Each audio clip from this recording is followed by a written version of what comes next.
Hello बच्चों, good morning. कैसे हो आप लोग? आशा करते हैं आप लोग बहुत अच्छे होंगे।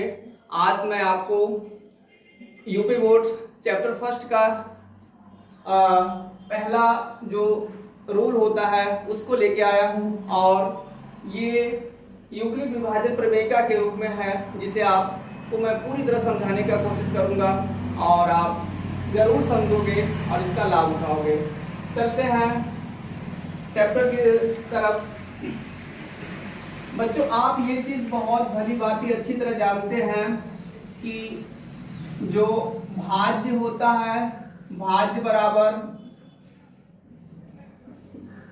भाजक गुणे भागफल प्लस शेषफल। ये सूत्र आप पहले से भली भांति परिचित होंगे, और नहीं होंगे तो याद कर लीजिए, जान लीजिए। ये भाज्य बराबर भाजक गुणे भागफल प्लस शेषफल होता है। इसी सिद्धांत को, इसी के आधार पर यूक्लिड ने अपना प्रमेयिका प्रमाणित किया था, बनाया था। उन्होंने बताया था यदि किसी संख्या के लिए, किसी भी संख्या के लिए a = dq प्लस r, उन्होंने बताया था यदि कोई संख्या भाजक के रूप में है तो इसके लिए bq प्लस 1 के रूप में होगा। बच्चों, ये जो यूक्लिड विभाजन प्रमेयिका का फार्मूला होता है a बराबर bq प्लस r, जिसमें r को हमेशा शेषफल कहा जाता है, और जो b होता है ये भाजक होता है, और q भागफल कहलाता है, और a आपका भाज्य कहलाता है। तो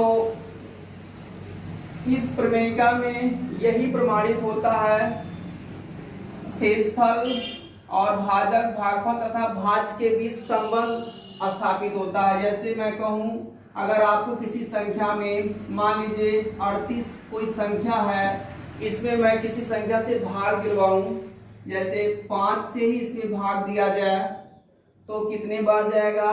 5 सत्ते 35 होता है, और बचेगा कितना? 3। तो इस तरह से आप देखोगे कि ये भाज्य हुआ, और ये क्या कहलाएगा?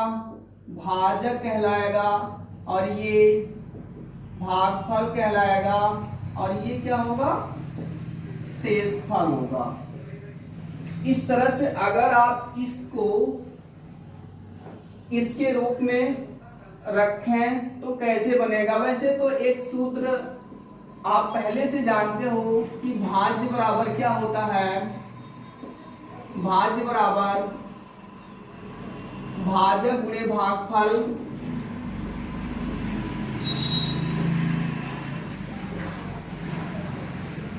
प्लस शेषफल।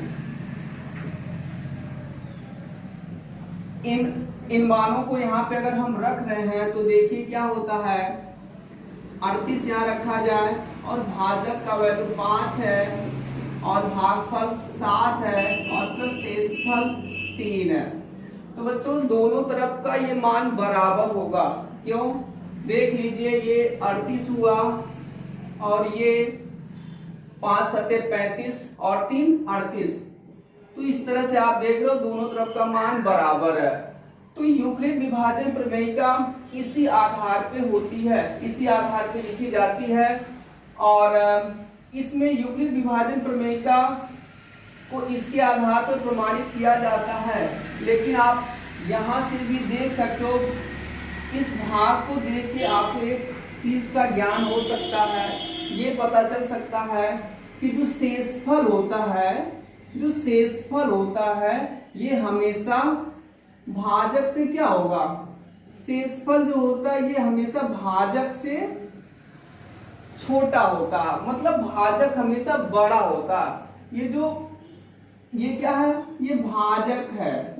भाजक हमेशा शेषफल से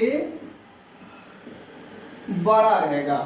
हाँ, एक चीज और आप जानते हो, कोई भी संख्या से आप भाग देते हो तो कभी शेषफल शून्य भी आता है। तो इस तरह से कहा जा सकता है कि किसी भी संख्या में अगर किसी दूसरी संख्या से भाग दिया जाता है तो शेषफल या तो शून्य आएगा या तो भाजक से छोटा आएगा। ये बहुत बड़ी बात होती है और यही चीज यहाँ अप्लाई किया जा सकता है। देखिए यहाँ पे शेषफल जो होगा शून्य भी हो सकता है या भाजक से ये या तो 0 होगा या तो उससे कम ही होगा। ये जो भाजक होता है ये या तो मतलब जो शेषफल होता है इससे हमेशा भाजक छोटा होगा या शून्य हो सकता है और नहीं कुछ हो सकता। यही बात यहाँ पे युगलिक विभाजन प्रमेय में अप्लाई किया जाता है। जैसे अब आप इन चीजों को छोड़ दीजिए, इधर आ जाइए, इधर ध्यान दो। a बराबर बी क्यू प्लस आर आपको दिख रहा, जिसमें r शेषफल है तो आप यहां लिख सकते हो कि जहां r ये जो शेषफल होगा या तो क्या हो सकता है 0 के बराबर हो सकता है या तो ये 0 के जो शेषफल होता है या तो 0 के बराबर हो सकता है, सॉरी जो ये शेषफल होता है या तो ये 0 से क्या होगा बड़ा होगा या तो 0 के बराबर होगा, तय श्योर है। और इससे हमेशा बड़ा ये जो भाजक होता है ये होता है।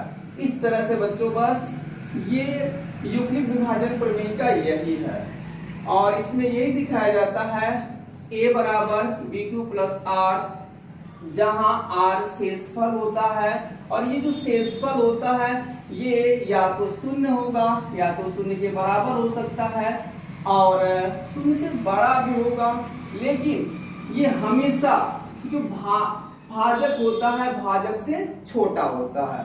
तो आपको यही यूक्लिड विभाजन प्रमेय का है और इसके आधार पे आप कुछ क्वेश्चंस लगा सकते हो। मैं आपको कुछ क्वेश्चंस इसके आधार पे बताने चल रहा हूं, इससे आप क्लियर समझ जाओ। और देखते हैं क्वेश्चन, एक क्वेश्चन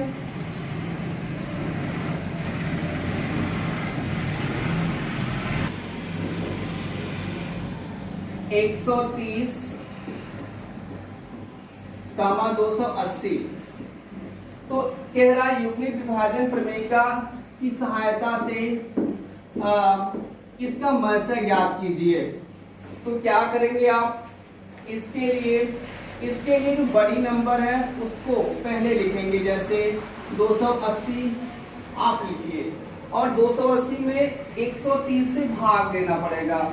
जब हम 280 में 130 से भाग देते हैं तो 2 बार भाग जाएगा, 260 हो जाएगा और क्या बचेगा 20 बचेगा।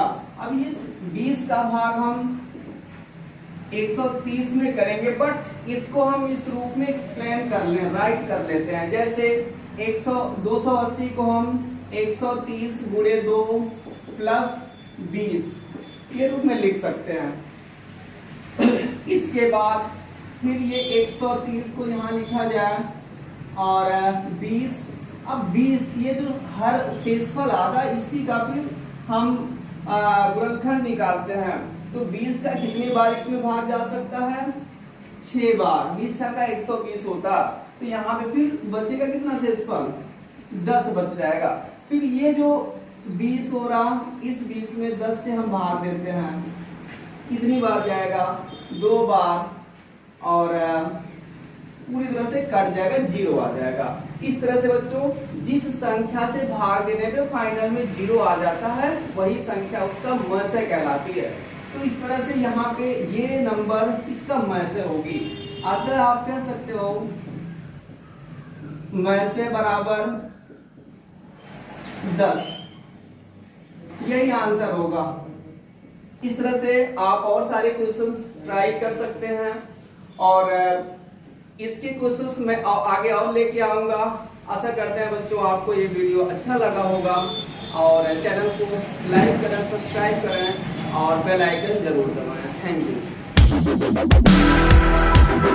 यू।